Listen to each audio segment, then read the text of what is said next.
Once upon a time, in a quaint village nestled between rolling hills and a sparkling river, there lived a particularly plump orange tabby. This hefty ginger fellow was known simply as Whisker to the villagers who adored him. But it wasn't just his weight or his color that made Whisker special. Oh no.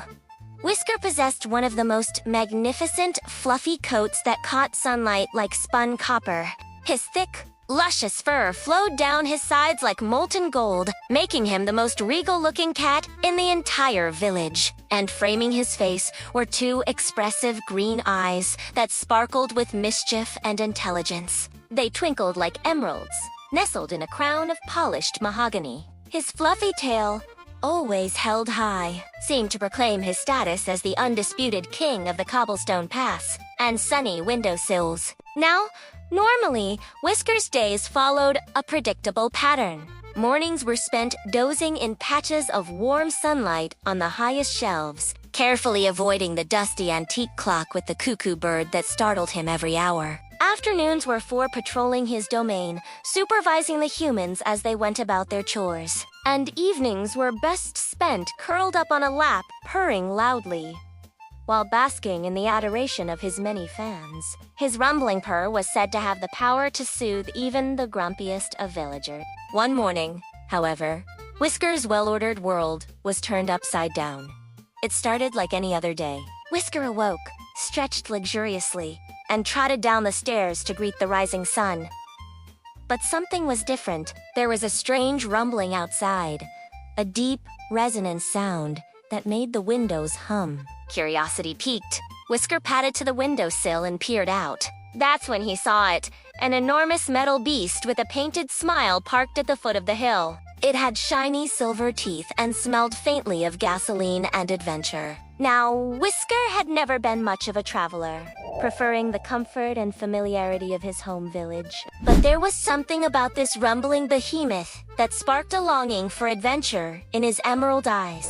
With a flick of his majestic tail, Whisker decided to investigate. As he cautiously descended the hill, The metallic monster suddenly lurched forward, startling him. in a flash, Whisker found himself tumbling inside the metal beast. When he regained his composure, he realized it was dark and smelled vaguely of fish. Looking around, he saw that the space was large enough for him to comfortably curl up in, and he spotted an open door at the far end. Feeling adventurous, he padded toward it, his whiskers twitching with anticipation. Outside, Whisker found himself in a place unlike any he'd ever seen before. Towering trees draped in moss lined the streets, their branches forming a verdant canopy overhead. The air was heavy with the scent of jasmine and salt, and the sound of distant drums mingled with the cries of seagulls.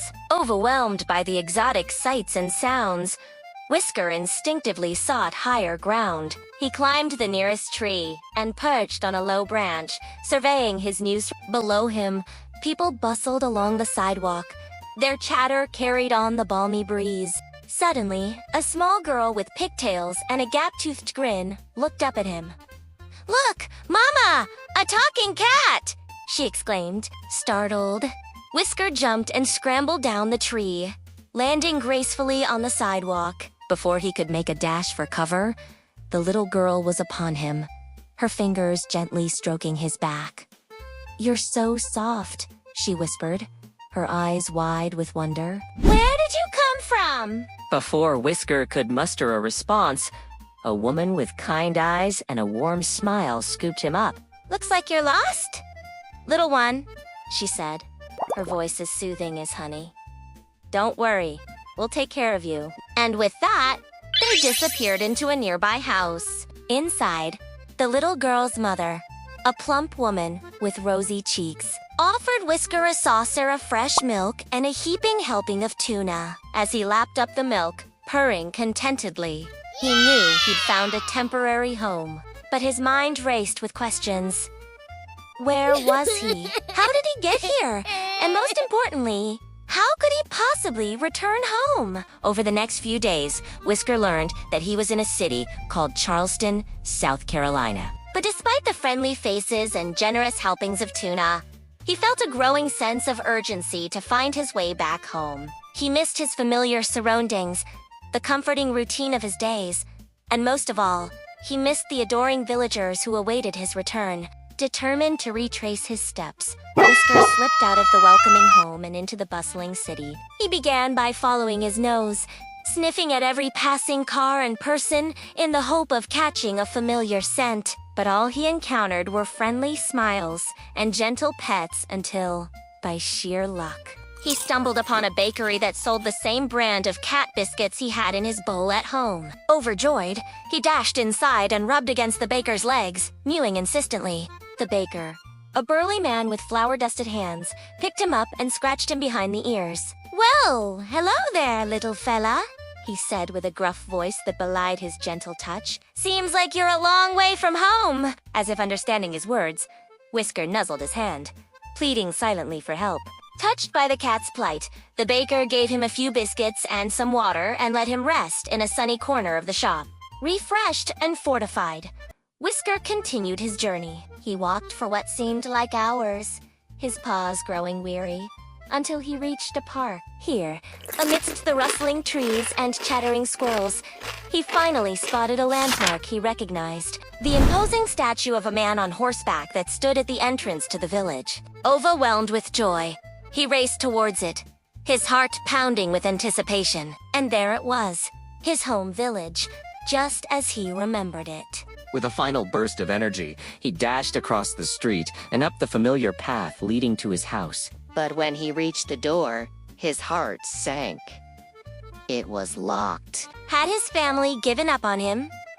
Disheartened, he curled up on the doorstep and waited, and then, just as the first rays of sunlight touched the horizon, the door opened. There stood his human, her face etched with worry, and behind her, the rest of his family, their eyes shining with relief. "Oh, Whisker!" she cried, scooping him into her arms. "We were so worried. Where have you been?" As she hugged him tightly, Whisker purred, his entire body vibrating with happiness. He was home! And in the days that followed, Whisker became quite the storyteller. He would sit on that same cobblestone path where his adventure began, his fluffy orange coat magnificent in any light, and his expressive green eyes would hold a distant look that suggested wonderful secrets. The local children swore that sometimes, when the wind was just right, they could smell magnolias in Whisker's fur. and though Whisker had always been content with his quiet village life, There was now a worldly wisdom in his whisker twitches and a cosmopolitan confidence in his stride. His family made sure to always double-check the doors. but sometimes they wondered if perhaps Whisker's great adventure had been exactly what the magnificently fluffy feline needed. After all, some cats are born for quiet hearts, but others are meant for grand adventures, even if they're beautifully chubby, magnificently fluffy, and perfectly content to eventually return home with stories to last a lifetime.